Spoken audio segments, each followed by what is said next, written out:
Olá, professores, gestores, profissionais da educação. Um prazer estar aqui com vocês hoje. Esse evento marca o início do ano de 2021 da Bet Educar e é o primeiro evento online deste ano, de muitos outros em que nós teremos. E é um momento em que nós ainda vivemos um período de incertezas, um período em que seguimos nos reinventando para dar conta de tanta novidade, tanto desafio, mas é um ano novo. É um momento em que nós já trazemos aprendizados de tudo que nós vivemos em 2020. E nós já sabemos que a nossa capacidade de levantar, sacudir a poeira, recomeçar, e a característica que sempre existiu no profissional da educação, que é sempre encontrar um caminho. Quando uma porta fecha, a gente vai lá e abre várias outras. Então, esse desafio continua, só que nós não somos os mesmos professores, os mesmos educadores que enfrentaram a pandemia quando ela chegou em 2020. Nós já temos algum aprendizado acumulado que faz toda a diferença. E temos também o cansaço, as decepções, os medos, os traumas de tudo que enfrentamos, só que a gente precisa começar olhando para frente, acreditando que nós vamos dar conta sim, seja o desafio que vier pela frente. Mas a gente precisa também lembrar que ninguém vai para lugar nenhum sozinho.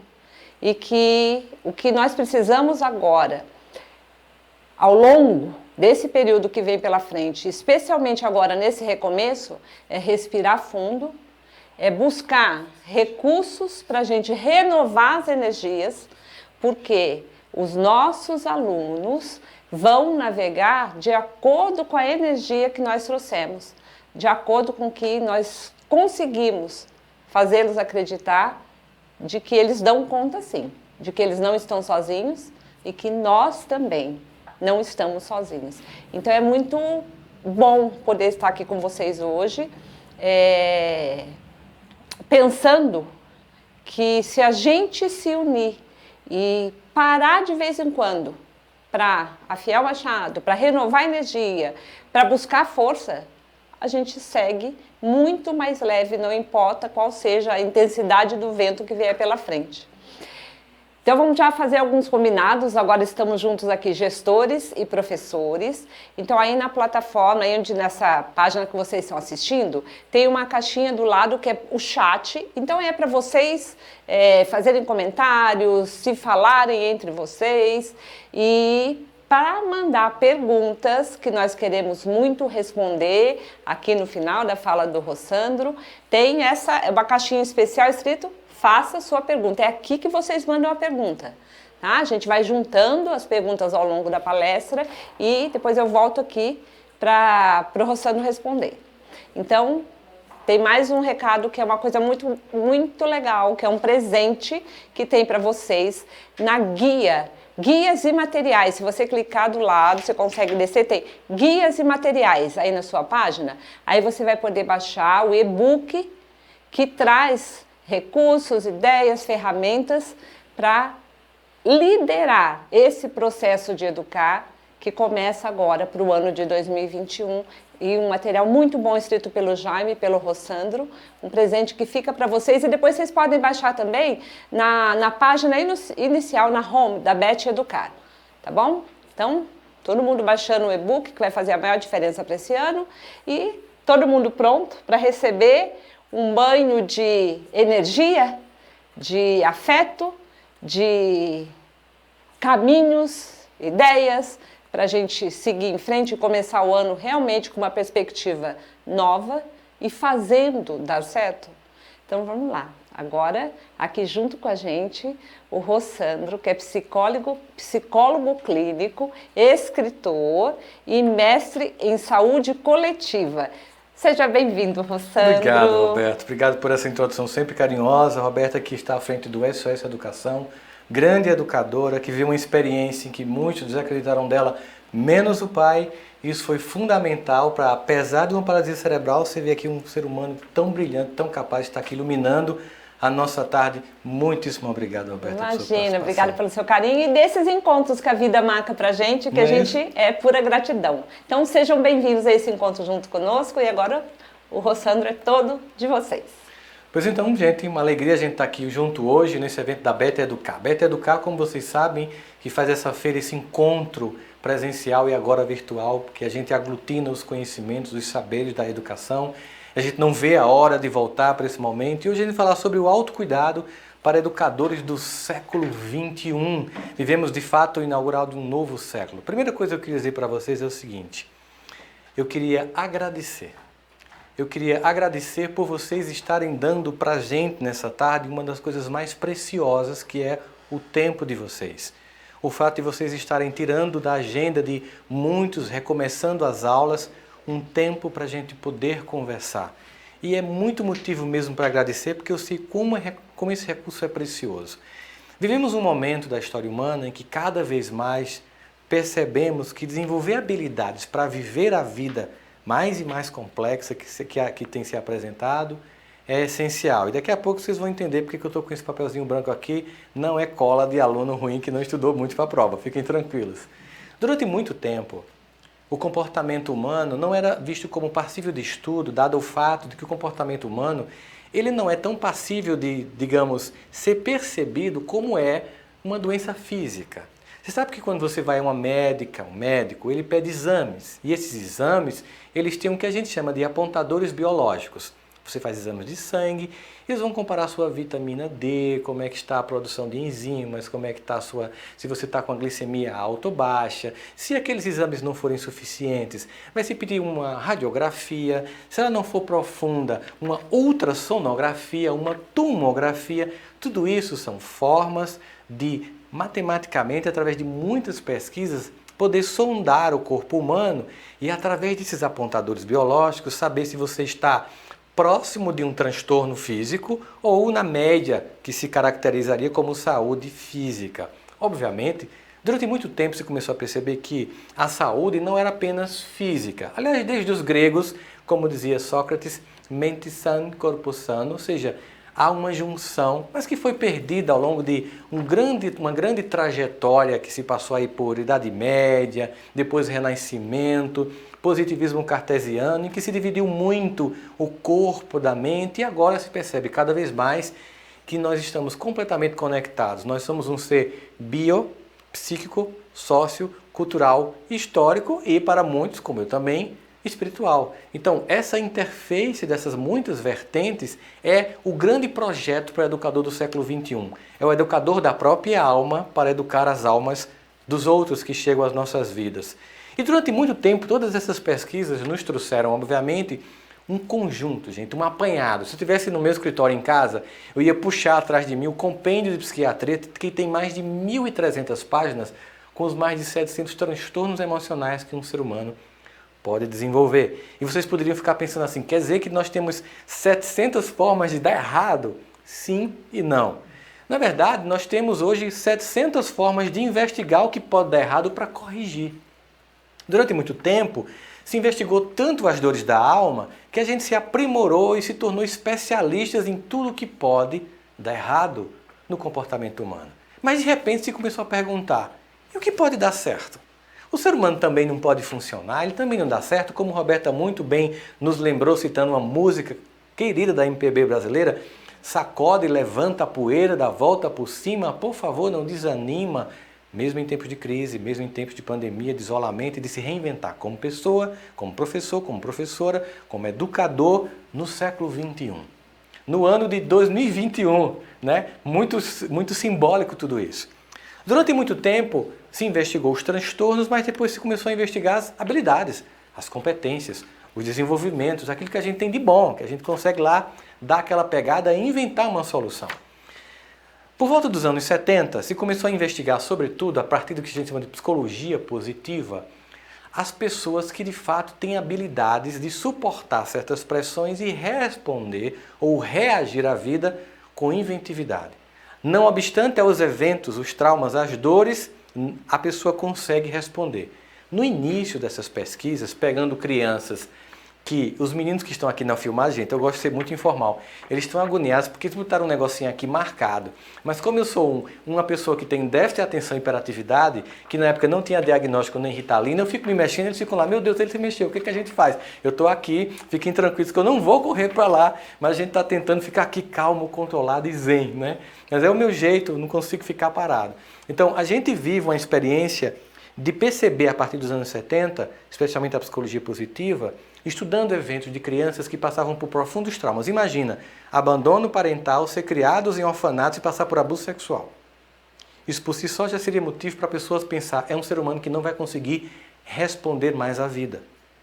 No entanto, não obstante a isso, muitas dessas crianças davam uma resposta impressionante à vida, como Roberta fez com o apoio do pai dela.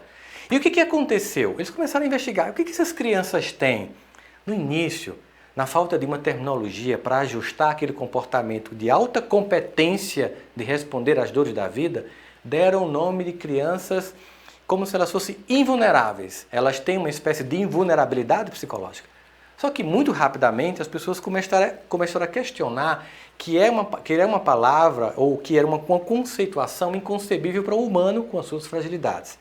Não é que elas não eram vulneráveis, não é que elas não sofressem durante o abandono, que elas não sofressem durante o abuso, não é que a gente não sofre após uma separação, que a gente não sofra após um luto, uma decepção amorosa, a não conseguir realizações, não passar no Enem, né? Não é isso, é que a gente, apesar de tudo que acontece, nós não nos definimos pelo que aconteceu, porque nós somos, para além disso, uma pessoa que não é o evento, é como eu reagi ao evento. Naquela época, foram buscar um termo que pudesse ser mais apropriado. Por volta dos anos 70, na psicologia, se buscou um termo da física dos materiais, que hoje é um modismo, mas a gente começou a estudar nos anos 70, que é resiliência.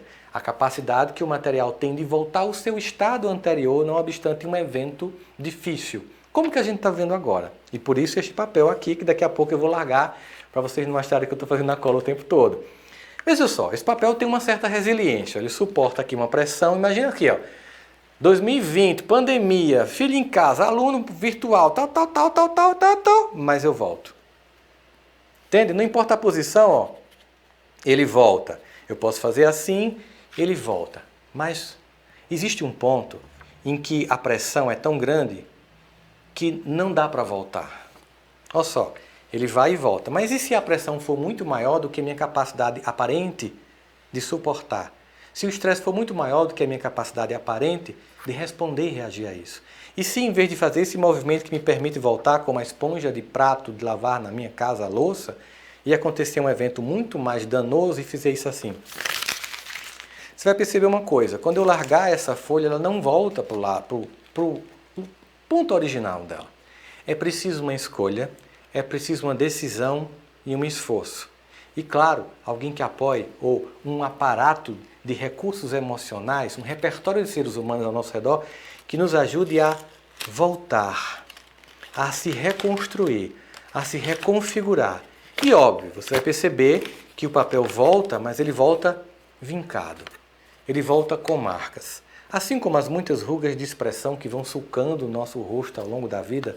E por mais botox que a gente coloca, ou qualquer coisa, nada contra isso, muito bom, que a gente usa para manter o máximo que pode aquele rostinho mais jovial, esses vincos não representam incompetência ou falência, mas alguém que tem vivido a vida, e esses vincos não acontecem somente no rosto, acontecem também na alma. A nossa alma sai vincada, sai marcada. Eu vou guardar a minha suposta cola. Essa alma sai marcada, mas ela sai no que a gente chama em psicologia de ressignificada, que tão somente olhar os eventos, os acontecimentos que a vida nos possibilita experimentar e responder. Eu posso então agora entender que se eu posso desenvolver um compêndio de psiquiatria sobre os transtornos que os seres humanos desenvolvem, eu também posso desenvolver as habilidades e demonstrar as competências. E é por isso que depois de um evento de trauma ter o estresse pós-traumático, tem o seu primo, que é o crescimento pós-traumático. Após um evento de dor, eu posso responder com há um certo apagamento temporário e é muito natural que no primeiro momento você sofra, que você se acolha, que você se ressignifique. Tem até uma música belíssima de Guilherme Arantes que fala desse momento em que a gente vai lá e diz assim: quando fui ferido eu vi tudo mudar, das verdades que eu sabia, só sobraram restos e eu não esqueci toda aquela paz que eu tinha. Eu queria tanto estar no escuro do meu quarto à meia-noite, à meia-luz, eu daria tudo por um modo de esquecer, eu daria tudo por meu mundo e nada mais. Existe esse momento, existe esse deserto que a gente passa como indivíduo e que a gente agora tem passado como civilização humana ao longo da pandemia. E talvez a única coisa que a gente não deva é daria tudo por um modo de esquecer, porque não é produtivo a gente esquecer de uma experiência tão dolorosa. A nossa memória, ela arquiva as experiências de dor com muito mais intensidade que a experiência da alegria. E a gente fica até meio chateado com isso. Como assim? Quer dizer que eu vou lembrar mais das coisas ruins do que das coisas boas. Essa tendência de resposta neurofisiológica é porque no passado, quando a gente se perdia na savana de uma floresta, a gente não tinha muito tempo para cometer 2 erros. Então a gente tinha que arquivar muito erro cometido para não repetir de novo. Por isso a gente lembra muito mais dos dias difíceis do que os dias mais alegres, lembramos muito mais de uma crítica do que de um elogio. Mas não é um capricho da natureza para nos fazer sofrer, mas para nos capacitar para enfrentar a vida. Então a primeira coisa que eu diria para todos nós educadores, você que está aqui, gestor, educador, pai, mãe, ser humano que está aqui no início de 2021 tentando mais uma vez se reinventar, que para que isso aconteça nós precisamos inicialmente destruir um mito que eu identifiquei muito ao longo dos mais de quase 20 anos de atendimento clínico. É o mito do herói. A falsa ideia de que nós somos mais potentes do que nós somos, que nós temos todas as respostas, que nós não sofremos, que nós somos o pau que sustenta o circo e que todo mundo depende de nós. E que nós temos pluripotência, que a gente pode reagir e se adaptar rapidamente. E não é assim. Eu lembro que uma certa feita, um paciente meu chegou e disse para mim assim: eu seria feliz se certas condições da minha vida acontecessem. Então eu disse assim para ele: eu quero que você na próxima sessão de terapia traga para mim tudo o que você julga ser necessário para que você se sinta pleno e feliz. Ele trouxe. Eu sabia que ia ser uma lista da pura fantasia. Ele queria ter competências infinitas, estéticas, intelectuais, financeiras, emocionais. Que era um candidato a mais ou menos ter a grana do Bill Gates, com o poder do presidente dos Estados Unidos, Joe Biden, com a beleza de um Tom Hanks. Assim, Tom Hanks não colocarei como categoria para algumas pessoas, sei lá. Aquela ideia de que você teria que ser excepcional em tudo e você perguntaria, e só assim você seria feliz? O que é inviável, o que é uma mitificação. Aí ele disse para mim o que muitos pacientes diziam: sabe por que eu criei esse eu idealizado, que eu chamo de um eu, um X-Men de si mesmo? É como se fosse uma motivação. Eu tenho que ir lá na direção, eu tenho que correr para esse lugar. Isso aqui me motiva para ir. Eu sempre dizia, isso não motiva você e não diz para onde você vai. Esse ser que você criou, ficcional, ele diz para você todo dia quem você não é, o que você não conseguiu e o que você não alcançou. Mas faz um favor para mim, manda esse X-Men que você criou aí no mundo virtual da sua mente descer para o mundo real, viver o que você vive, suportar o que você suporta, para ver se ele vai conseguir viver o que você vive dignamente como você vive. Sabe aquelas ideias de você consegue ganhar 1 milhão por ano?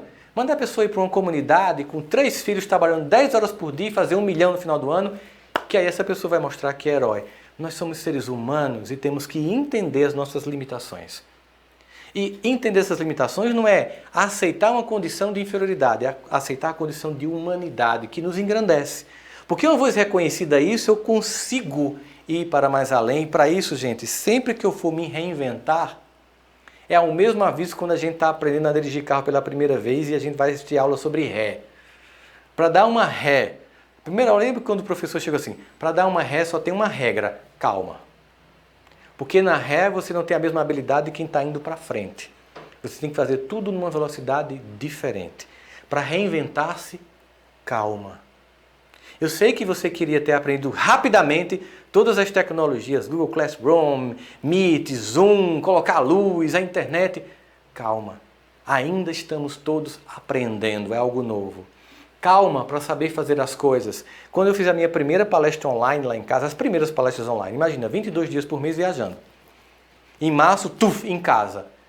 cancelam todas as nossas agendas de palestras e começam a voltar online. Primeira palestra, eu, o celular e a câmera, falando para não sei quantas pessoas sem ver absolutamente ninguém. Eu me senti esgotado. Quando terminou, parecia que eu tinha levado uma surra, porque eu não via ninguém, eu vi uma câmera, gente. Eu estou aqui agora falando para uma câmera. Eu sei que vocês estão aí, mas eu não estou vendo vocês. E claro que seria muito melhor num auditório da Beta Educar, a gente lá vendo, depois se abraçando. Aliás, que saudade de se abraçar. O pessoal aqui atrás das câmeras, para me motivar, estão fazendo assim para se fazer de plateia. Muito obrigado, isso me ajuda muito. Pelo menos tem presença humana, não tem só a câmera aqui. Para que a gente possa entender que ainda estamos tentando nos reinventar. Eu lembro que as primeiras vezes eu suava pra caramba, porque eu estava cognitivamente tentando compensar o fato de que eu não estava vendo um outro ser humano me dando feedback. Se estava gostando, se não estava gostando, se estava chato, se eu tinha que mudar o contexto, a ideia, ou uma outra forma de explicar para que fosse mais compreensível. Assim, calma. Calma nessa reinvenção na tua humanidade, aceita. Nós estamos o tempo inteiro tendo que se reinventar na vida, mas agora mais que antes. E geralmente, educador é líder natural da vida. E educador é aquela pessoa que na família ocupa um espaço de importância. Eu estou me mexendo, mas eu estou voltando. Fiquem tranquilos. Eu vou, mas o pé está fixo aqui, ó. Então é igual a quem está treinando boxe. Você não sai do lugar. A ideia da gente pensar assim, que na vida, quando eu sou aquela pessoa que entrego muito, eu tenho dificuldade de receber. Então, educadores, professoras, professores, aprendam a perceber que vocês também podem receber. Aprendam a perceber que vocês também merecem receber da vida. A gente às vezes se acostuma tanto a entregar que não aceita receber ou não sabe nem como. Dificuldade de receber um elogio, um cuidado, um zelo, como você está. Aprende, se permite. Existem pessoas ao teu redor que te amam. Aprende a experimentar esse amor, aprende a viver. Aprende a perceber essas nuances, porque muitas vezes a gente vai se esgotando num excesso de entrega. É muito download sem upload nenhum. E precisamos desenvolver essa habilidade compensatória na vida emocional. Precisamos olhar para a vida e se perguntar: eu não tenho recebido porque eu me desacostumei a isso, porque eu entrei no piloto automático de só entregar a vida, entregar, ou consciente ou inconscientemente, eu não acho que mereça. Será que na sua vida, de repente, você não começou a achar que você não merece?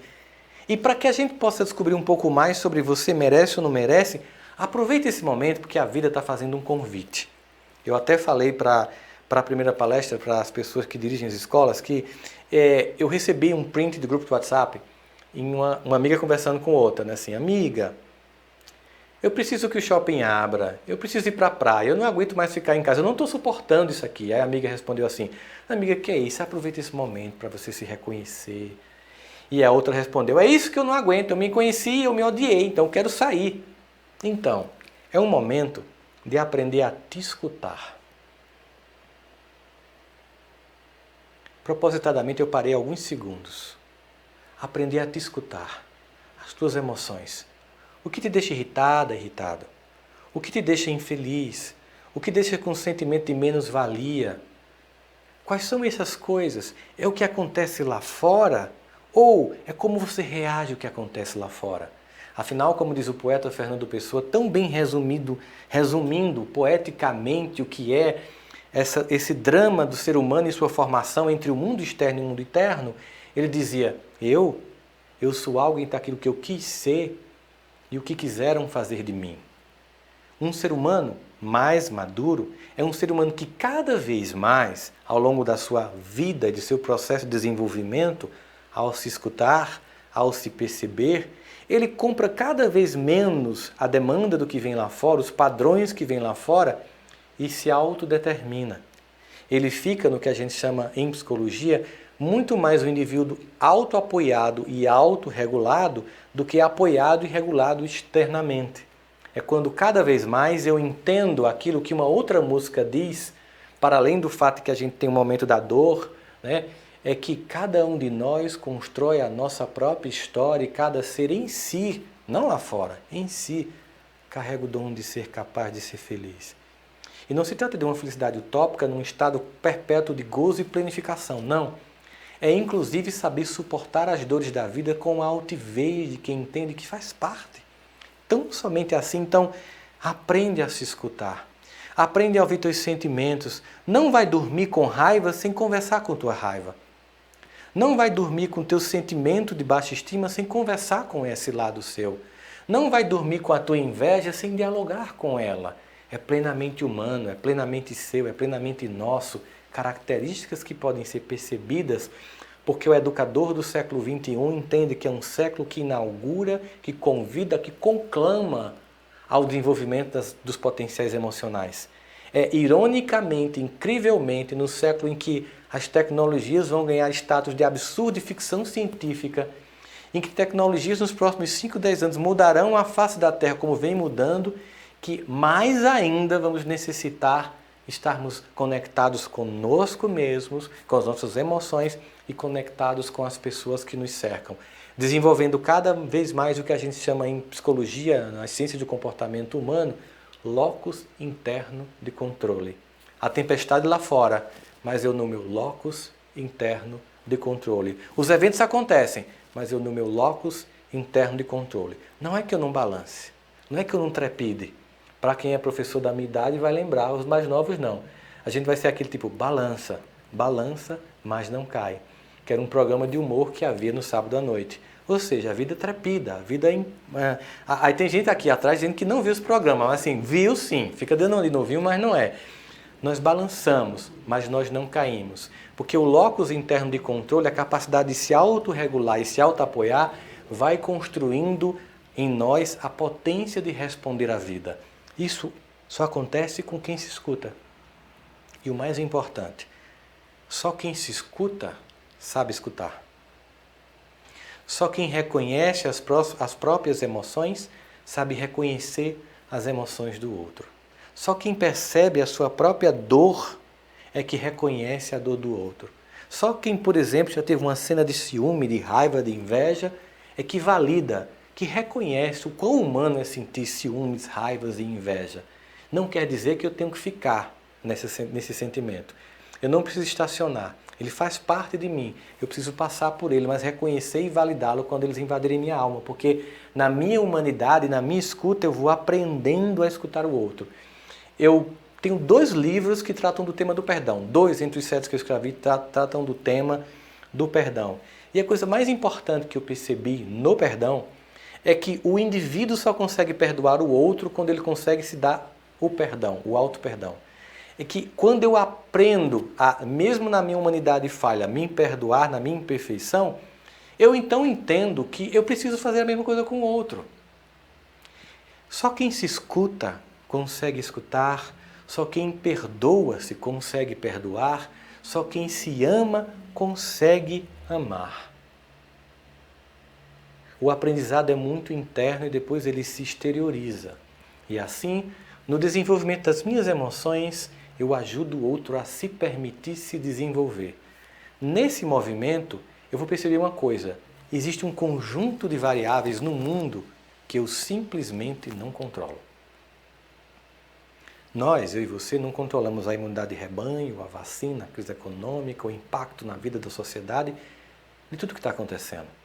Mas nós controlamos como nós respondemos isso com os alunos, na nossa família, na nossa vida pessoal.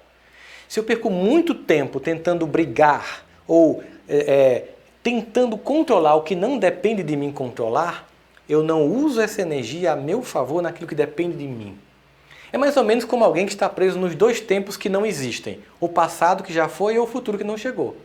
No passado tem uma multidão de pessoas presas, ou por mágoas de pessoas, circunstâncias, situações ou de si mesmos, ou por lembranças quiméricas de uma infância muito legal que não acontece mais. Com tendências muito a um certo saudosismo até depressão. E um grupo enorme de pessoas presas ao futuro, imaginando que alguma coisa mágica vai acontecer da mega cena Harry Potter, um cavalo branco com um príncipe ou com uma princesa encantada ali resgatando da vida aparentemente banal e comum, como se uma vida banal e comum não fosse uma vida. Aliás, não existe vida banal, existe vida comum como qualquer uma outra, digna como qualquer uma outra, e pouca gente vivendo aqui e agora. nesse exato momento onde a única coisa que eu tenho é esse tempo que passa para responder, impedindo assim que o meu passado deixe de inviabilizar o meu presente e continue a destruir o meu futuro. Somente quando eu vivo aqui e agora eu tenho energia para realmente, potencialmente transformar. Do mesmo modo, essas variáveis todas que não dependem de mim, eu posso observar, eu posso fazer análise crítica, eu posso me posicionar como cidadão, mas eu preciso me concentrar naquilo que depende de mim. É muita perda de energia brigar com um familiar do WhatsApp por uma visão política do mundo. Mas é um ganho de energia aproveitar essa briga que não tinha sentido e efeito, transformando a mim mesmo, a mim mesma, desenvolvendo potencial, competência. Então, olha tudo que está ao redor, mas vê o que depende de você para que essa parte do território afetivo que depende de você, você dá uma resposta para que você possa viver uma experiência. Outra coisa fundamental que eu vejo no desenvolvimento do ser humano, e no educador do século XXI não é diferente, é que a sociedade humana, em sua grande capacidade, tanto de oferecer coisas lindas, né? A gente está aqui em São Paulo, transmitindo esse evento ao vivo para vocês. E tem uma música de Caetano falando de São Paulo, que diz assim, que em São Paulo se percebe a força da grana que ergue e destrói coisas belas. Assim é a vida.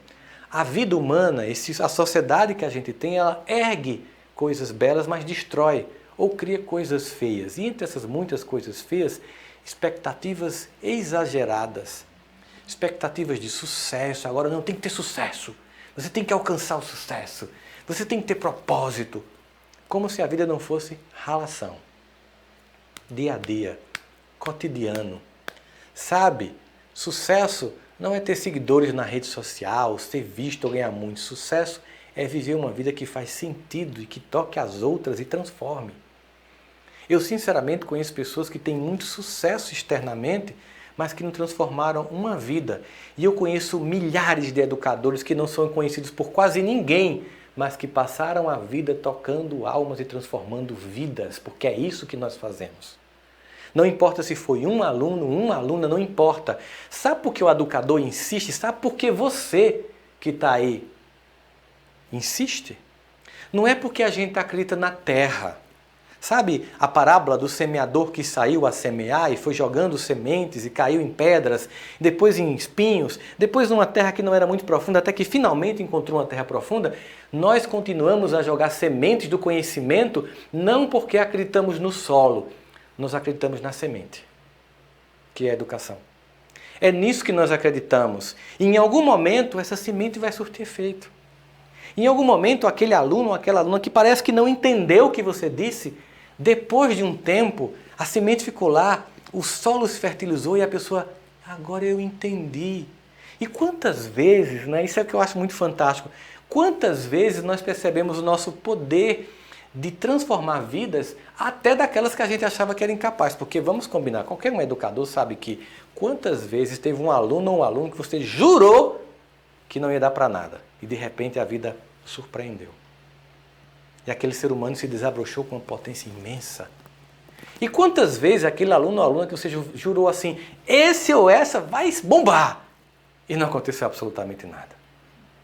Portanto, não é a terra, não é o solo, é a semente. Eu tenho que jogar, eu tenho que continuar insistindo, porque em algum momento esses corações serão tocados. E acredite, possa ser que você nunca tenha um seguidor no Instagram. Possa ser que nunca ninguém lhe veja no YouTube. Mas na vida, você está transformando pessoas e isso é um sucesso de existência. Porque eu conheço pessoas com milhões de seguidores que o único motivo que existe é viver a inflar o seu próprio ego narcísico. O educador, ele serve. Nós também somos um profissional, nós também buscamos direitos, buscamos condições, salários, mas nós servimos, nós transformamos, nós fazemos algo que motiva as pessoas e isso é um sucesso. Acho que, inclusive, a maior parte das pessoas de sucesso são completamente anônimas. E acredito que muitas pessoas de fracasso são extremamente conhecidas. Portanto, revisita na tua cabeça o conceito de sucesso. Alinhe as expectativas com a tua realidade interna. Percebe as histórias que você transformou. Eu lembro que uma vez chegou uma senhora para que eu atendesse no consultório. E a gente faz duas perguntas clássicas, quem te enviou e qual a tua queixa principal. Ou seja, foi alguma pessoa que te enviou tal? E aí eu perguntei, ela disse assim, foi meu filho que me pediu para eu vir para cá. Eu fiz assim. Então a senhora tem um filho e a senhora teve algum transtorno, vai lá para Roçando. Ele foi seu aluno na universidade. Ah, então tá. Então foi meu aluno e quando a senhora ficou com algum problema, ele falou, mãe, eu tenho um professor chamado Roçando, vai lá. Na verdade, ele não lhe indicou. Não foi isso. Acontece o seguinte, meu filho era alcoólatra. E tinha dado muito trabalho para a gente até muito tempo. E um dia ele assistiu uma aula sua, chegou em casa e disse assim, mamãe, hoje, depois da aula do professor Roçando, eu nunca mais vou beber. Quando ela disse isso, sabe o que foi que eu fiz? Eu disse, pelo amor de Deus, minha senhora, pergunte ao seu filho o que foi que eu disse, porque eu tenho que dizer a todo mundo. Será que se eu tivesse dito a todo mundo deixaria de beber? Não. Será que todos os alunos que assistiram essa aula nesse dia deixaram de beber? Não. Mas eu acreditei na semente. E naquele momento, aquele solo ficou fértil. Se uma única vida tivesse sido transformada por sua presença no mundo, você é um sucesso. E eu sei que professor não transforma uma nem duas. São várias vidas. Essas pessoas passam, às vezes é repetitivo, né? Assim, ai meu Deus, começou de novo, lá veio o ano letivo, lá veio o treinamento pedagógico, eu não aguento mais, aquela disciplina. Meu Deus, todo mundo tem rotina. Acredite, Ivete Sangalo tem rotina. Tem que pegar o voo, tem que fazer o show, tem que dar autógrafo, tem que dar tchauzinho. Todo mundo tem rotina. Não importa, por mais aparentemente glamourosa que essa vida seja, todos temos rotina. Enquanto isso, enquanto se desdobra essa rotina, nós vamos construindo vidas e transformando. Mas o convite é, cuida de você.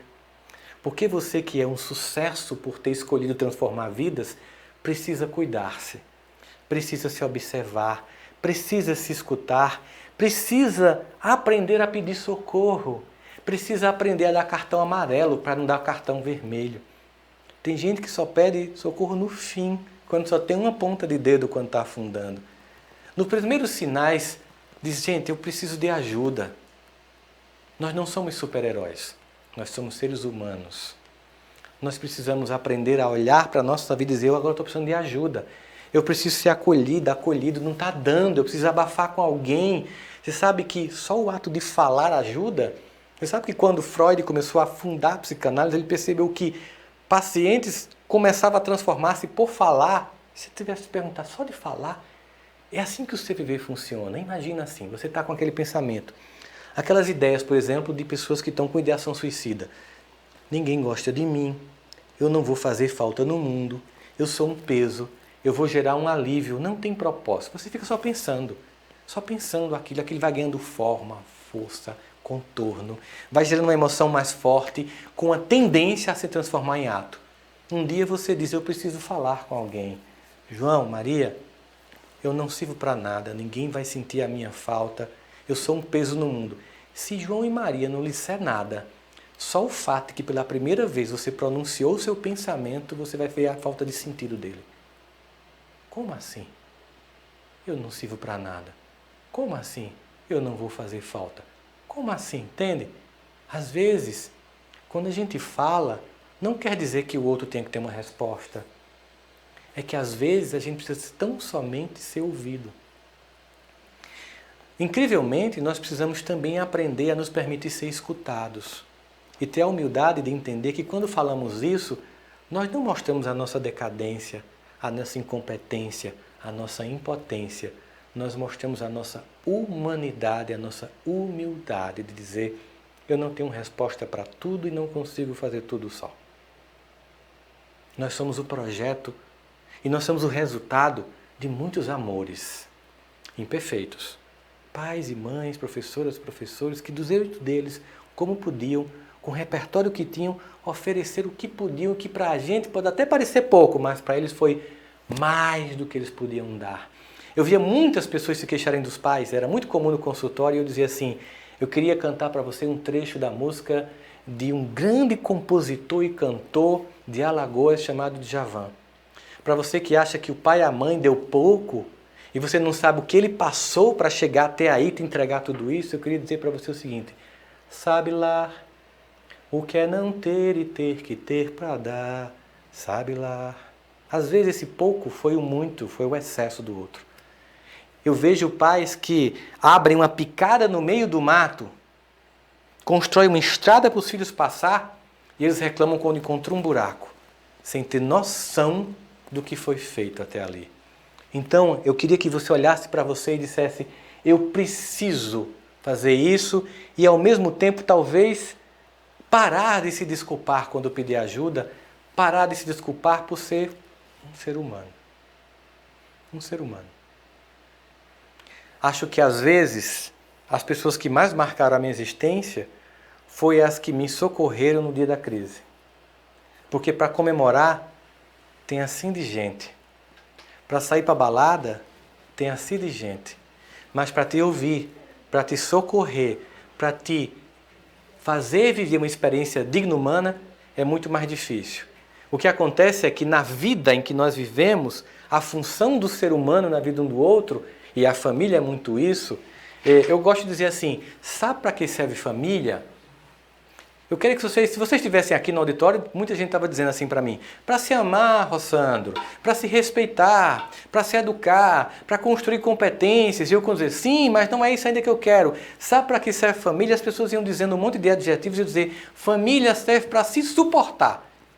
E vocês devem estar rindo em casa. Porque devem estar com apenas uma única compreensão do que significa suportar, que é ter que aguentar e ter que tolerar. E também é. Mas suportar significa dar suporte a para que o outro seja. Nós todos nos suportamos uns aos outros. Nós damos suportes para que o outro aconteça. Nós estamos aqui para fazer essa trajetória. Um educador, ele vai suportando almas pequenas, incipientes, aparentemente tão frágeis e que vão se transformando em pessoas tão potentes. Mas é preciso suportar-se.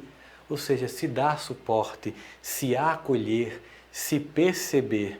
Foi por isso que eu e a Beth Educar pensamos em ter essa tarde com vocês, para dizer da nossa gratidão por cada educador e cada educadora desse país. Para dizer da nossa profunda convicção de que não importa se você não seja conhecido nacionalmente, certamente o que você faz é algo transformador e sua vida é, por isso, um sucesso.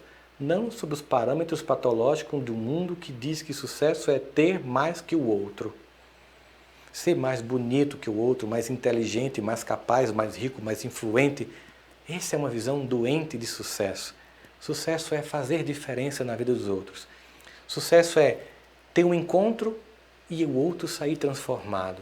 Sucesso é, não importa quantos minutos você passou na minha vida, algo em mim ficou em você de forma inapagável, indelével, que você vai carregar. Uma frase, uma emoção, um olhar, um gesto. Aquele aluno que muitas vezes vem de uma família conflagrada em um conflito, de uma separação, sentindo que está sendo abandonado, e você ali, no meio de muitas apostilhas, não sei quantas turmas, 2, 3 escolas, vai passar, meu filho, vai passar, minha filha, eu estou aqui com você. E você não precisa prometer mais nada, nem fazer nada decepcional, mas uma frase de resgate. É tão simplesmente isso que a gente vai construindo. É igual um casamento. O casamento não é marcado por um dia em que você faz um grande gesto e solta rosas em helicópteros. Um casamento é quando você um dia vai no supermercado, olha e tem um hidratante que sua esposa gosta e você lembra e leva. Porque significa dizer que ela está com você onde você está, até nas coisas mais simples.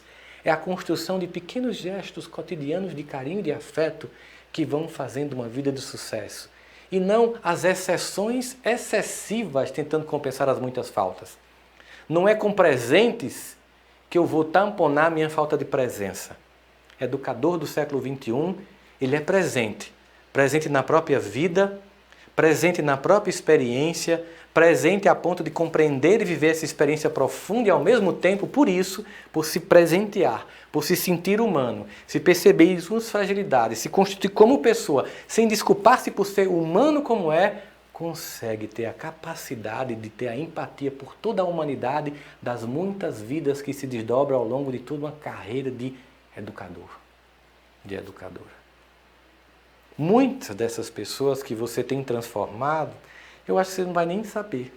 Talvez do outro lado, cada um na sua concepção de crença, do outro lado você vai perceber a lista de tudo que você transformou e das muitas pessoas que você salvou. E se isso não é sucesso, gente, o que é? Eu queria chamar minha amiga Roberta que tem uma vida de sucesso por tudo que passou, para vir aqui, para trazer um pouquinho das muitas coisas que vocês perguntaram aí. E lembrando que tem um e-book para vocês baixarem, se quiserem colocar um pouquinho aí o código de barras, você baixa esse e-book aí. Todo mundo vai ter disposição na página da Beth, coloca, a gente tem aí coisas práticas para que você possa colocar no contexto da sua escola. E mais uma vez agradecer, né, por sua presença, por seu presente, de estar conosco, comigo, com a Beth Educar, com o Jaime, com a Roberta aqui nessa tarde de sexta-feira. Seja bem-vinda novamente, querida. Obrigada. Pessoa de sucesso. Exatamente. Se sou uma pessoa de sucesso, eu devo a muitos educadores, professores, que lá no final dos anos 70... Você dá as datas não, a gente embora ainda não soubessem que um dia existiria o termo inclusão, existiria esse trabalho tão bonito que hoje as escolas fazem, os professores da escola que me aceitou realmente me incluíram e me fizeram acreditar que eu era tão capaz quanto todos os outros alunos daquela escola. E hoje a neurociência cognitiva mostra isso, né? Que a expectativa positiva dos adultos responsáveis, família e professor, é tão importante para um aluno que, independentemente de dificuldade, de questões físicas ou cognitivas, todos os alunos hoje precisam dessa expectativa positiva pelas mudanças que nós vivemos, a correria do dia a dia, o excesso de exposição à tecnologia, a falta de conexão na vida real. Então, certamente, um dia, algum aluno seu que hoje está enfrentando o desafio e que você nem tem ideia, como o Rossandro falou, do quanto você está transformando, um dia um aluno seu vai contar a história que eu conto e agradecer aos educadores, como eu agradeço, por terem me feito acreditar que eu era capaz. E só sou uma pessoa realizada na área de educação por conta de ter tido professores como vocês. E eu faço essa analogia muito constantemente disso que nós vivemos nesse período agora da pandemia, com um processo de inclusão que também ninguém sabia por onde.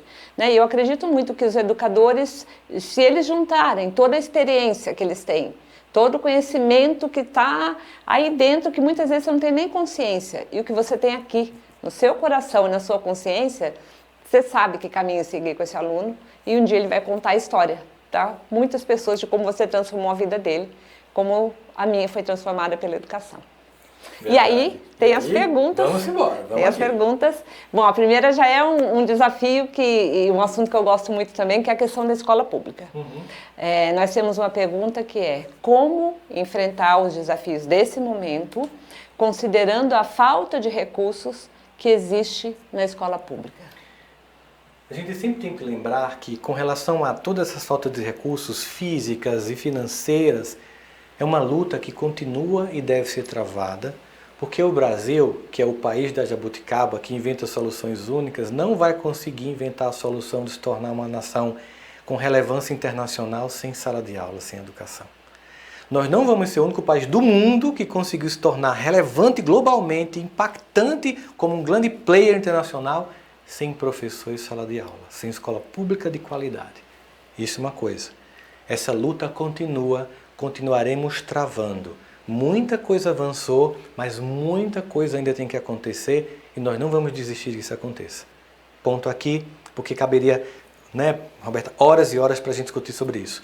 Outro ponto é que a gente falando aqui, sobretudo, de que esse é um século que demanda para o educador do século XXI um desdobrar-se de resposta afetiva. O interessante do afeto é isso, é que, não desconsiderando o impacto da falta de recursos, mas o afeto é gratuito. O afeto é uma disponibilidade de uma alma para a outra. E sei muitas vezes que o educador de escola pública, até por perceber a carência de outras coisas que estão nas circunstâncias do aluno, da aluna e da família, muitas vezes se desdobram lá até mais, por perceberem que, mais ainda, a sua forma de conviver com essa família, esse aluno, essa aluna, vai impactar muito até para tentar minimizar o impacto, tudo que falta nas estruturas e naquilo tudo que deveria ser entregue que ainda não é. Não que nós não devamos, repito, continuar é necessariamente continuar lutando para que tudo isso aconteça. Escola de qualidade, com condições, estrutura física e salários. Mas os afetos, os amores, a compaixão, a empatia é algo que é uma escolha pessoal. A gente pode fazer isso na vida dos alunos. Nós sabemos que muitas vezes esses alunos chegam para a gente de situações e moram em bairros em que há conflagração de violência e muitas vezes nós olhamos e pensamos, não há muito o que eu fazer aqui. Se você acha que esses alunos que estão na escola pública, você não tem muito mais o que fazer, eu te faço um convite para repensar a educação na sua vida e talvez mudar de profissão. Porque nós não podemos perder a esperança na humanidade e na capacidade de uma pessoa. Quantas dessas crianças aparentemente inviáveis surpreenderam a vida? E quanto dessas crianças, com toda a estrutura de uma escola, fazendo intercâmbio internacional, não responderam a todo esse estímulo?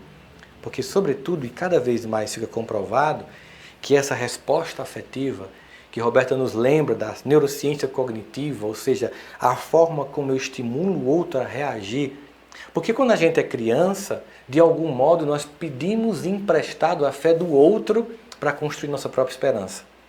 E se você olha para mim como uma pessoa que aposta, independente das circunstâncias totalmente adversas na minha vida, mas aposta na minha capacidade humana de reagir, eu peço emprestada a tua crença em mim e construo a minha possibilidade, como Roberta fez, como muitos de nós fizemos.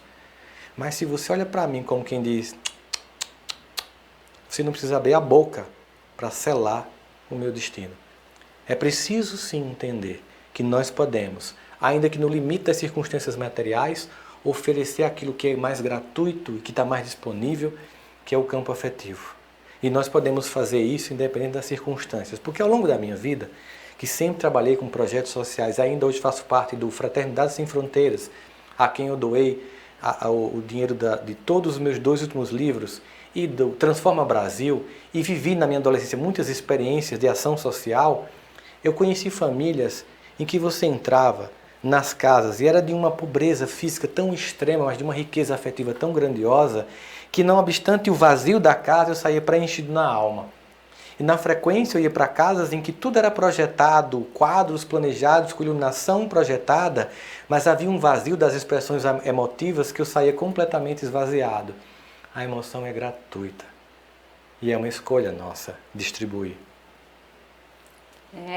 Essa sua fala me lembra muito uma história que eu gosto muito, que fala de uma empresa que produzia sapatos e que estava com o mercado onde ela atuava já saturado, e ela deu o desafio para 2 vendedores saírem pelo mundo e encontrarem mercados onde ainda a empresa pudesse atuar e crescer. E depois de algum tempo, 2 vendedores foram para uma ilha, um voltou rapidinho e deu o relatório para a empresa de que aquela ilha não serve para nós, porque lá todo mundo anda descalço. Não vamos vender sapato nenhum lá. 2 dias depois, volta o outro vendedor da mesma ilha falando, encontrei o paraíso para a gente atuar. Uma ilha onde ninguém usa sapato. Então imagina tudo que a gente tem de campo lá e o quanto nós podemos aprender com eles sobre o que realmente é um sapato confortável. Então assim, é uma decisão nossa de educador, né? Quem nós somos? Olhar a falta ou a abundância? O que eu vou olhar. E eu fico arrepiada porque para mim isso tem muito a ver, fico até com vontade de chorar, porque para mim isso tem muito a ver com o aluno da escola pública, que eu fui, e que muitos, eles têm todos o mesmo potencial que o aluno da escola pública. O que o aluno precisa é de oportunidade. Nós somos essa luz para mostrar para ele que ele é capaz e que a oportunidade está ali, que juntos a gente consegue caminhar. E aí vem uma pergunta que tem a ver com isso, porque esse trabalho todo do professor realmente demanda muita energia. E a pergunta foi, como manter a sanidade mental nesse período em que, dentro de casa, o professor tem a família dele, muitas vezes tem os filhos também tendo aula remota, tem o companheiro ou a companheira tentando fazer o seu home office ali, muitas vezes num espaço físico pequeno e com tudo acontecendo uma demanda de velocidade, de consumo de energia muito grande. Então, como manter a sanidade mental diante desse cenário? Ótimo, adoro essa pergunta, adoro essa pergunta. Coloca aqui, ó, foco em mim, câmera, foco em mim, produção. Olha para mim, professor, professora, e escuta o que eu vou dizer. É muito normal de vez em quando, surtar em momentos de crise. É muito normal estar anormal em momentos de anormalidade. O que eu quero dizer com isso? Não se cobre estar sempre zen, porque senão você vai desenvolver a loucura de tentar não surtar. É como uma pessoa que acha que ser feliz é nunca chorar. Ela vai enlouquecer nessa tentativa. É muito natural ter um dia que você não consegue. É muito natural ter um dia que você vai dizer basta. E se você não expressar isso, se você não deixar isso vir à tona, você vai implodir. Nós precisamos entender profundamente a nossa necessidade de, diante dessas circunstâncias, deixar as emoções vir. Não quer dizer que eu vou estacionar no grito, no surto ou na dificuldade, mas que eu preciso dizer, não consegui hoje, não deu. Eu estou aqui num canto da sala tentando dar uma aula. Minha esposa ou meu esposo fazendo home office na cozinha. A criança no quarto, um está lá fora e a internet não está colaborando. Eu cansei. É humano. E você deve aproveitar isso como material pedagógico para discutir com os alunos, porque também na ponta do outro lado eles também estão cansados. As famílias estão cansadas, nós estamos cansados. E abrir uma discussão. Gente, ontem não deu para mim. E já aconteceu com vocês? Já, professora, já, professor. Eu lembro que uma vez eu estava na sala de aula, eu estava dando aula, Roberto, eu me apoiei naquela ponta da carteira para dar aula. Esqueci que eu não estava na mesa, aí a carteira caiu. E eu caí, puf, pronto no chão. Quando eu levantei, os alunos se segurando para não rir. E eu fiz assim, eu não acredito não. Isso o que é, professor? Uma queda monumental dessa e vocês não vão rir. Aí eles... E eu disse, o que vocês viram nessa queda? O que chamou a atenção? Era a sua tentativa Matrix de segurar em alguma coisa como se existisse e não fosse cair. Um disse isso. Foi quando eu percebi que o senhor está parecendo um vidro de maionese Hellmann's. Nesse dia eu tinha tido a infeliz ideia de sapato bege, com calça bege, cinto bege, camisa bege. Eu disse, realmente, é a maionese. Né? E depois eu disse assim, vocês já perceberam assim, que a gente pode cair, é humano, e vocês podem rir, eu não vou me sentir menor como professor por causa disso, porque eu caí. Né? Que eu sou humano, que eu perco a paciência. Aceitar a nossa humanidade, aceitar que a gente não consegue sempre, é importante demais, porque manter a sensação, a aparência de que está tudo funcionando, pode ser muito mais caótico do que deixar, de vez em quando, o caos se manifestar na sua vida. Porque no momento que eu percebo que ele se manifestou e eu deixo ele vir, eu controlo ele. Se eu tento fazer de conta que não está acontecendo, ele me controla. Tomar consciência disso, perceber e quando acontecer, usar para discutir com os alunos sobre as emoções humanas, os nossos limites, a vontade de expressar com mais competência, isso é essencial. Educador, Roberta, você sabe muito bem disso, é como pai e mãe, transforma tudo em material pedagógico. E eu acho engraçado porque assim, eu lembro da minha avó, ela tinha uma habilidade incrível. Sabe, antigamente as famílias conseguiam fazer uma feira de uma semana, né? E quando dava sexta-feira, a feira estava no fim. E minha avó pegava, quando a feira estava quase acabada, ela fazia o melhor almoço. Porque na falta do recurso, ela ampliava a capacidade de criar. E a gente faz muito isso. Às vezes é justamente nesse momento, não estou tentando glamorizar tudo que a gente está passando não, viu gente? É punk, é difícil, mas nós estamos conseguindo responder. Mas às vezes é nessa falta inteira que a gente cria o novo, que a gente dá uma resposta. Não deixe de aproveitar até seus erros para aprender com eles e ensinar aos alunos. Nossos erros também têm um profundo poder pedagógico. Isso mesmo. Lindo, né, gente? Bom, e a pergunta que não quer calar, que eu acho que tem a ver com a realidade que todos vocês estão enfrentando é como conseguir convencer a família que mesmo que o filho esteja em casa fazendo aula remota, que isso é educação e deve ser valorizado. Convencer as famílias que são de escola pública e que os filhos estão recebendo as aulas, o material, o estímulo, a atividade pelo WhatsApp e todas as famílias de que a parceria entre família e escola nesse período que a gente vive é ainda mais importante. Como que a gente envolve essas famílias? A primeira coisa que a gente deve lembrar para as famílias, sobretudo, e aí lembrando de um tema que você colocou tão importante, Roberta, sobre a inclusão numa época em que as pessoas nem sabiam o que era isso, mas viviam isso, e hoje tem gente que sabe o que é isso, mas não vive, é que o grande objetivo do ser humano é se relacionar com os seres humanos. E a escola é um ambiente em que a gente aprimora as relações. Os seres humanos, eles dão sempre um jeito de humanizar qualquer coisa. Vou chamar aqui agora a atenção para algumas pessoas que estão na minha geração que assistiu O Náufrago, de Tom Hanks. Um adulto formado, com personalidade formada, que cai num acidente aéreo da empresa FedEx, numa ilha deserta, ficcional, e o único sobrevivente com ele morre, e ele, para não perder a própria humanidade, para não desestruturar o seu ego e perder a noção de sua humanidade, que é especular com o outro, ele pega uma bola de vôlei da marca de produtos esportivos Wilson, coloca a mão ensanguentada, faz um símbolo de rosto humano e começa a conversar, para que nessa humanidade refletida ele mantenha a dele. O que não fez ele surtar ali foi o ser humano ficcional que ele criou para manter a sua própria identidade. O que eu quero dizer com isso? É que o mais importante é conexões. Manter a conexão com a escola, com a sala de aula, não importa o quão mais ou menos precária ela é, de uma apostila WhatsApp até uma aula dinâmica online, hoje é mais importante do que o conteúdo, que certamente pode ser recuperado. Seu filho terá uma vida inteira para aprender cosseno, cotangente, beabá, mas essa experiência agora de manter a conexão humana com as dificuldades que a pandemia coloca é um desafio cognitivo e emocional riquíssimo que não pode ser desperdiçado. E a escola, como esse agente que é o aglutinador dessas conexões para além da sua família, com outras famílias no ambiente educacional, está se desdobrando. Professores e as escolas estão para mim no que eu chamo de profissional linha de frente. Porque assim que fechou aqui no Brasil, na segunda-feira estavam lá dando um jeito de chegar aos alunos. Afinal de contas, 1,4 bilhões de crianças e adolescentes em casa não podiam ficar um ano sem fazer nada. Professores e escolas fizeram cada um do seu jeito. E o que vai acontecer quando nós voltarmos a nos encontrar? O que vai acontecer na próxima Beta Educar? Nós vamos compartilhar o que a gente aprendeu nesse processo, socializar respostas mais competentes e entregar para que na rede de escolas cooperando nós tenhamos respostas, porque muito aprendizado veio também com tudo isso.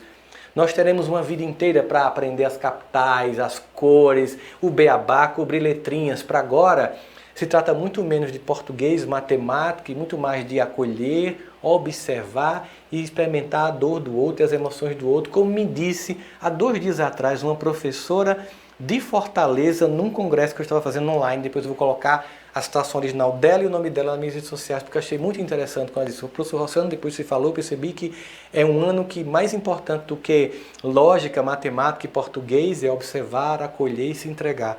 É exatamente isso. E a escola é esse eixo aglutinador dessas múltiplas famílias que juntas estão construindo o saber.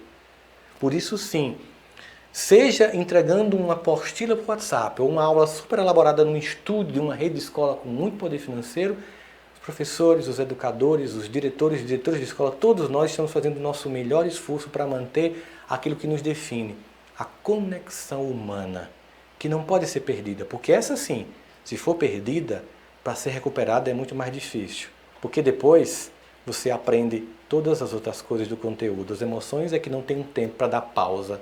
Eu posso pausar a língua portuguesa, eu posso pausar um pouquinho a matemática, mas eu não posso pausar as conexões humanas. É isso, gente. E assim, de novo, né? Uma fala que tem uma consonância muito grande com tudo que nós acreditamos, mas que muitas vezes a gente se envolve tanto, a gente está tão perto ali, vivendo no dia a dia os problemas, que a gente acaba não enxergando o quanto a gente precisa manter isso, que é um ponto tão bonito do educador, do profissional da educação, que é a questão do afeto.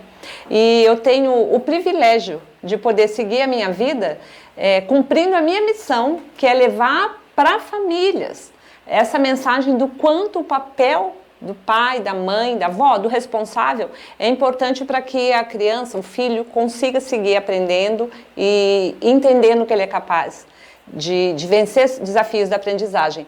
Então, todos os dias, nas redes sociais do SOS Educação, que é o trabalho que eu faço junto com a minha filha, nós postamos dicas bem simples, que é para ajudar a família a entender o que ela pode fazer hoje que vai ajudar aquele filho, seja qual for a idade dele, a ter uma relação mais positiva com os estudos, a vencer esses desafios que a gente está vivendo agora. Então, também fica aqui uma dica para vocês de pode pegar conteúdo lá nas redes sociais, no Instagram, no Facebook do SOS Educação, mandar para o pai, adequar para o que você precisa ali, porque muitas vezes um pai ou uma mãe tem medo de se aproximar do filho no momento da atividade da escola ou da aula, e o filho perguntar sobre o conteúdo e ele não saber dar a resposta. Então, alguns se afastam por esse medo. E quando a gente fala para eles, pai, mãe, o conteúdo não é isso que seu filho precisa de você agora.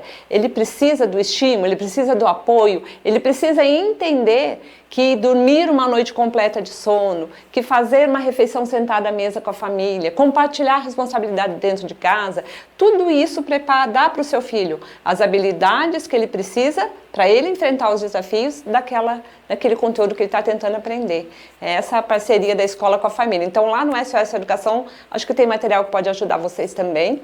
E, bom, acho que a gente ficaria esse restinho de ano aqui, conversando e com vocês, respondendo dúvida, trocando aqui experiências e ideias, mas a gente precisa parar, só por enquanto, porque esse é o primeiro evento da BET Online, mas ao longo de 2021 outros virão e nós teremos oportunidade, é a grande esperança de todos nós, de encontrar vocês pessoalmente também esse ano, né?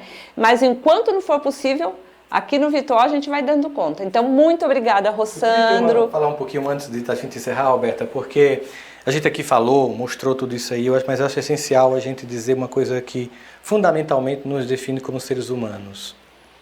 Nós, seres humanos, enfrentamos ao longo da trajetória histórica da humanidade desafios que sempre imaginamos que não iríamos ultrapassar. Mas ao final de cada evento desse, não importa a cota de dor que ele trouxe, saímos mais fortes. Ao final da Segunda Guerra Mundial, 70 milhões de almas estavam mortas no chão da Europa e da Ásia, não por causa de um vírus, mas o vírus do egoísmo e da ambição que fez um ser humano matar outro, um país tentar destruir o outro. E nós saímos. E ao final daquele dia, quando os aliados chegaram, soviéticos pelo leste, os americanos pelo oeste, entraram em Berlim e a guerra na Europa acaba, os europeus se olharam e pensaram, começamos o século com a Primeira Guerra Mundial, estamos na Segunda, e o que nos impedirá de ir para a Terceira? E incipientemente começou a Comunidade Europeia, hoje a União Europeia, a ONU, a Unesco, a OMS, que está aí no combate ao coronavírus no mundo, ou seja, ao final de cada evento de dor, nós saímos mais forte. Mas a guerra insistia em acontecer no Pacífico e os americanos jogaram uma bomba em Hiroshima e Nagasaki, 300 mil vidas foram ceifadas em questão de segundos. Mas nós aprendemos a lição. E anualmente, milhões de vidas são salvas pela radioterapia que combate tumores cancerígenos. A mesma energia que infantilmente jogamos para matar vidas, nós salvamos. O que eu quero dizer com isso? Nós, raça humana, a gente erra, mas aprende e depois faz melhor e muito mais capaz de acolher e transformar tecnologias de destruição em tecnologias de salvação. Não será diferente dessa vez. Seremos mais fortes. Nós não vencemos a evolução das espécies por sermos os mais fortes. Nós vencemos por sermos os mais frágeis, unidos. Se fosse o mais forte, Roberta, quem estava nessa palestra aqui, eu e você, seríamos 2 Tiranossauro Rex. Não, somos frágeis, humanos, mas juntos, unidos. A história de Roberta, a minha, a de vocês, o sucesso que cada educador constrói, nós estamos construindo o projeto humano. Portanto, ao final dessa jornada, de tudo que está acontecendo, sairemos mais fortes, mais capazes. Saudades, dores, lutos. Mas, sobretudo, aprendizagem, mergulho em si, nas famílias e reconstrução do projeto civilizatório. E nesse particular, do educador do século XXI, no novo mundo, a escola terá um papel cada vez mais preponderante. E ela já é, mas não percebido por toda a sociedade, sobretudo no Brasil, um ator protagonista. Mas ela será, inequivocamente para qualquer um, o ator da transformação do mundo. Obrigado a todos vocês, um beijo no coração e nos vemos aí, né, Roberta, nos corredores dos eventos, das palestras, nas escolas, com muita alegria. E esse evento vai ficar gravado, vocês vão poder assistir depois. Não esqueçam de baixar o e-book, que tem muita informação útil, que acrescenta para vocês no dia a dia. Um e-book cheio de recursos aí para vocês que são líderes, professores ou gestores, e o link desse evento vai ficar disponível para vocês compartilharem, convidarem pessoas, colegas de vocês que não conseguiram assistir hoje. Muito obrigada. Vem um ano letivo pela frente, que vai ser mais uma oportunidade para a gente seguir em frente, fazer história e ajudar os alunos a descobrirem quanto eles são capazes de se superar. Obrigada, Beth Educar, obrigada a todos vocês que estão aqui hoje. Um beijo para cada um de vocês aí em cada canto do Brasil, que vocês que estiveram com a gente essa tarde toda. Obrigada, Sandro. Eu que agradeço. Valeu, gente.